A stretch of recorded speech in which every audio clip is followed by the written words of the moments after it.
Hey everyone, it's Mark with Leveled Up, and it's that time. Ask a Life Coach time. What's in the basket? How does polyamory work, and why isn't it very common? Okay. How does polyamory work? Well, let's start there.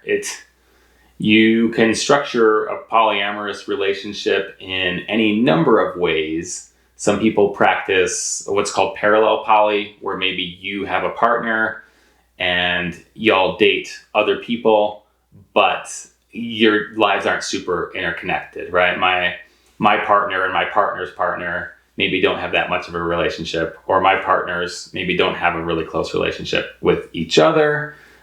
Some people practice polyamory hierarchically. I have a primary or an anchor or a nesting partner, a partner that looks kind of more like the typical monogamous partner, where maybe there's some degree of cohabitation or joint finances or long-term future planning. And then they have other partners, call them secondaries, tertiaries, whatever, where you have some fun, you go on some dates, you're connected, you value the relationship, but you're not doing all of those primary things together, which can be great, by the way. It's not as if it's better or worse to have one type of relationship than another.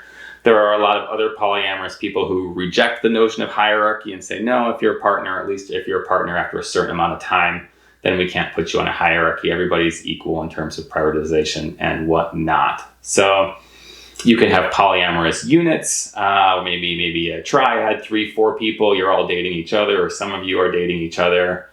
Polyamorous relationships can be open or closed. So it could be, yes, we're dating these people, but we're not dating anybody new beyond that. Or it could be open. Okay, we're dating these people and we're open to dating other people as well. So it's hard to answer how does polyamory work, because it can work so many different ways. What I will say is that in order for polyamory to work, kind of the mantra or the overall theme is you've got to have open, honest communication. So polyamory works because everybody is willing to talk about everything, willing to have hard conversations about jealousy or triggers or attraction to other humans or desires or struggles, or, in monogamy, sometimes there's temptation just to sweep certain stuff under the rug because it's a little bit easier and because the stakes just feel so high, or because you've only been with the one person and the dynamic has just evolved and gotten potentially weird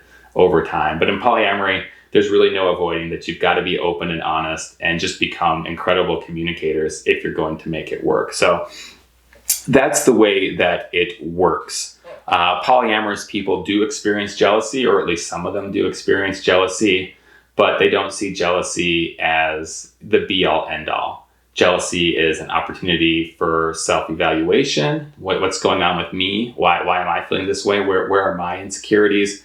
Jealousy is an opportunity for communication with others. Okay, so when you do this thing, it makes me feel jealous. So identifying triggers, setting boundaries, and continuing to work on ourselves is all part of polyamory as well. Why isn't it very common? Well, it does seem to be growing in popularity. Like any social movement, I think it just takes time. If you're not exposed to something like polyamory, it seems incredibly wild or radical or untenable, especially if we've learned really bad communication or relationship habits from conventional monogamous relationships. Then we really can't fathom it. People tell us you can only love one person, or you can only love one person supremely. And so polyamory works because love is not finite. You have infinite love to give, and loving one person doesn't mean loving somebody else any less. Sometimes quite the opposite. It's just more love is more love. Of course, if you have siblings, I've got 3 brothers, for example. I don't believe that I only get 1/4 of my parents' love.